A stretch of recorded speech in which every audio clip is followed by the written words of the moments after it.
From the offices of the Arizona Golf Association, I'm Joey Lawrence with JOX Sports. This is our third edition of Top JOX Interviews. Today's guest has devoted over 30 years to the betterment of Arizona golf with a heavy emphasis on our junior players. I'm very pleased to welcome to the show, Tom Cunningham. Thanks, Joey. Yeah, Tom, thanks for joining us. Oh, pleasure to be here.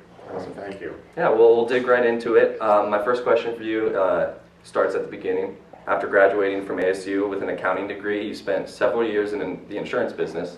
You seemed to get involved in golf about the same time you became a Thunderbird, though. Did this have something to do with your career change or choice? Yeah, directly and indirectly. At the time, I had 4 boys, and when I was fortunate enough to be selected as a Thunderbird, I hopped into golf because I spent a lot of time with them on the golf course, and it was one of the things was a natural fit, with that. And I was in the insurance business at the time, and I devoted a lot of it to that, and found out that there was some things that I felt needed to be done in that, and my efforts to help grow the junior game came about by being selected in a couple of committees and do some stuff, and from there it kind of blossomed into a full-time deal.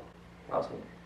Well, you were involved with the JGAA from the beginning. How did the JGAA come about, and who else was a part of its creation? Well, I wasn't at the very, very beginning. I got put on the board after it already started, but originally there was 4 or 5 individuals that at the time were involved with the community through Thunderbird work and some other stuff, and recognized that in Southern California there was a pretty good junior golf program in existence over there. And one of them came back and said, why can't we do something like that in Arizona? Because at the time, the Southwest section of the PGA had their tour, which was a 6-week summer thing, and it was divided up into districts. Other than that, it was inter-club activity, not to the degree that the inter-club today is with it, but certain private clubs had their own junior programs in the summertime, and they would have matches.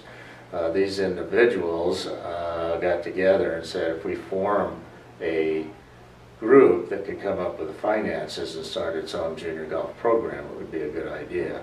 That is what they did. At the time, Johnny Rigo was the executive director of the AGA, and he got together with these individuals, and they came with a plan and took it to the Thunderbirds, the Conquistadors section, and they decided if they all threw some money in there, they would get an organized event going.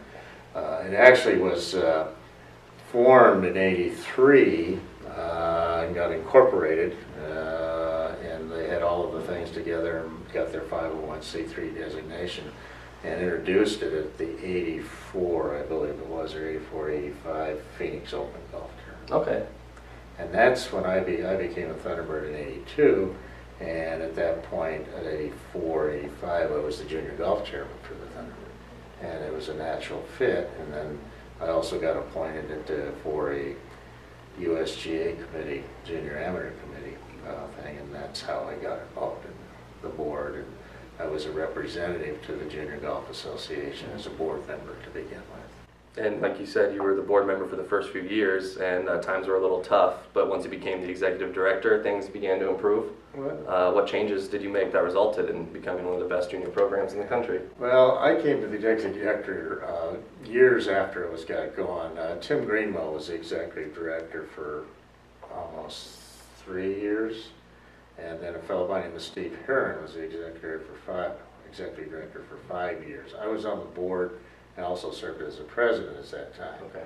So we had some issues one year while I was the president, and at that time that there was some revamping that needed to be done. And as a president, I went to the board and said we need to try to find a new executive director. Well, we tried, and by the time the summer came along to start anew with our new summer program, we hadn't selected one. So I said, well, what do you want to do? And they said, well, I don't know. And so I threw my hat in the ring and said, I'll resign my position with the bank and take it over and help get us through the summer. And they said, okay, that'd be great. So I resigned from the board and took a leave of absence from my job and went as an employee of the organization. That was 19 years ago. Wow. That's how that came about. Awesome. Well, the JGA alumni have had great success as they grew older with many winning professional tournaments.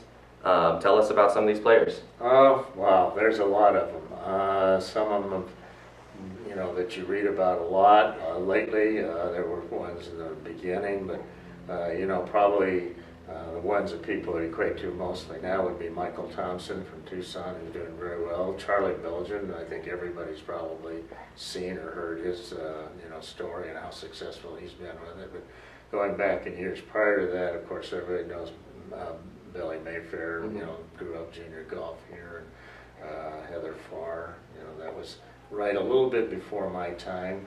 But we've had those, and Ted Purdy, as I said, was a, you know, junior player that did very well. All of them winners on the PGA or LPGA tour, and then now you did a wonderful interview with Blair O'Neill not too long ago, who came through the program, and Sarah Brown, as she says, Sarah and O.H. Brown, who's went through the big break. Okay. The Bicers, brother and sisters, went through the big break and did very well there.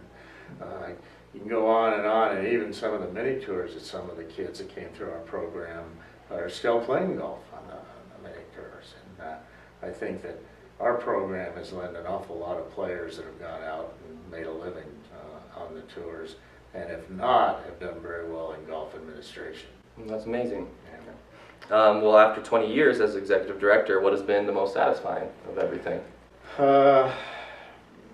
I think the relationships that I've developed within the golfing community, I would probably say that I felt that I put my best foot forward to have the organization grow in what it could become as not a all for one or one for all organization, but where anybody that wanted to play junior golf could come in and play.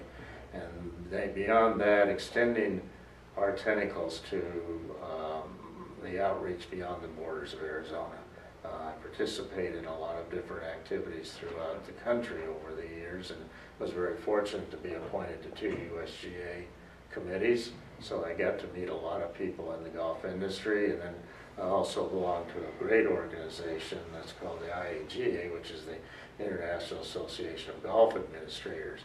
And through that networking, I learned an awful lot about other junior golf programs, what they do and don't do. And I felt like one of the things I did was to reach out to all of these people and say, let's not be just holding in to everything that you do. Let everybody know what you're doing.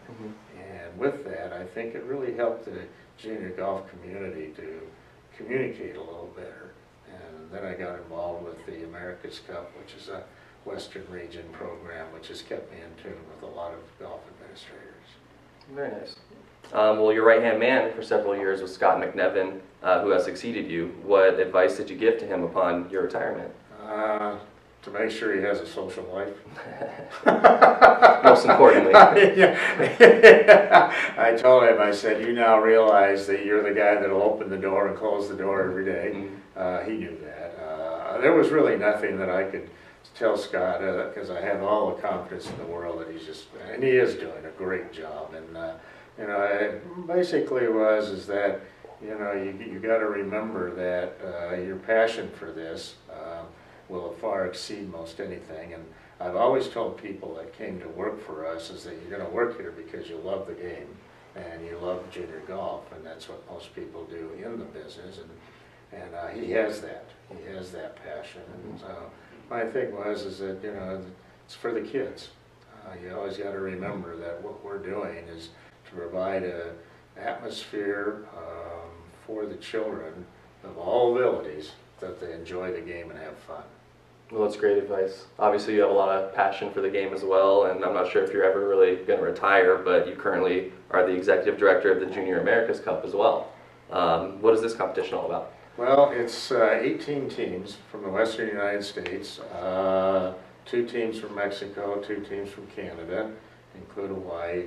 And what it is, it's an annual event where the associations from the states bring 4 players, boys. There's also a girls one, which I'm not involved with, but the site rotates. So each year, one of the participating organizations is the host for the tournament. This year we're going to Vancouver, British Columbia. Last year we were in Hawaii. 2015, Arizona's going to host it, so we're going to put the tournament on. And it brings these people together. It has a lot of rich tradition. It goes back, this is the 42nd year of it. Prior to that, it was a smaller activity, but it's got a lot of tradition to where kids try to qualify for it and to play, and they come from you know, every part of the economic stratosphere, if you will, and we get them together. It's got a lot of ceremonial, traditional things. They have to wear a coat and tie for a dinner and an opening ceremony. We recognize the team as the overall emphasis for the competition, so there's a lot of pride in it. Okay. Well, Tom, what else does the future hold for you, and will it also involve golf? Well, I've told myself and a lot of people that what I'd really like to do is step away from it for a while, other than the America's Cup, which is more, right now it's outside of Arizona, but I'd like to be involved with it to some degree when it comes to Arizona. Mm-hmm. I'll probably still be the executive director if they wish to have me. But other than that, I'm going to step away just a little bit and see what else, you know, is happening. And I've got still a lot of enthusiasm left in me. Mm-hmm. And whether I find something else to do or start volunteering again, time will tell. Yeah. Right now, I'm just very happy. Good.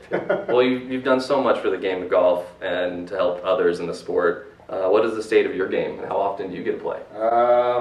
Played in January. Kind of said to myself I'll ease back into it, but at one point I consider myself a better than average golfer. But now I haven't really taken the time to get back out on the golf course. I probably will in the near future. There's just the ability to play the game.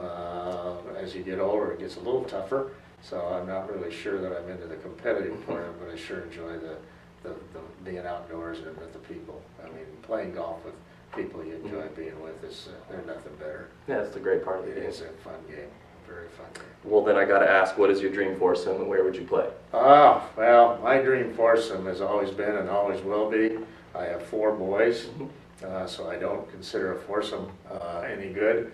If I could play a fivesome somewhere, I always play with my 4 boys, and we don't care if we tee it up anywhere in the world. But if I really did have to go somewhere, I'm not into you know, wanting to be with a particular golfer, but I'd really like to go to Ireland. I've not gone over there to play golf, so I would probably say if someone said we could pay your whole way to do all this, I'd take my family. That's awesome.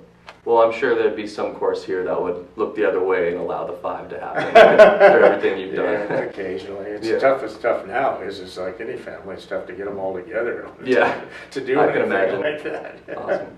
Well, Tom, thank you so much for joining us. I really appreciate you spending some time and answering the questions we had for you. Oh, my pleasure. I consider it a real honor to be here. Absolutely. And I would also like to thank the Arizona Golf Association for allowing us to conduct this interview at their new offices, with this great background of past, present AGA Players of the Year plaques, as you can see. I'm Joey Lawrence, and I'll see you next month with a new guest on JOX Interviews.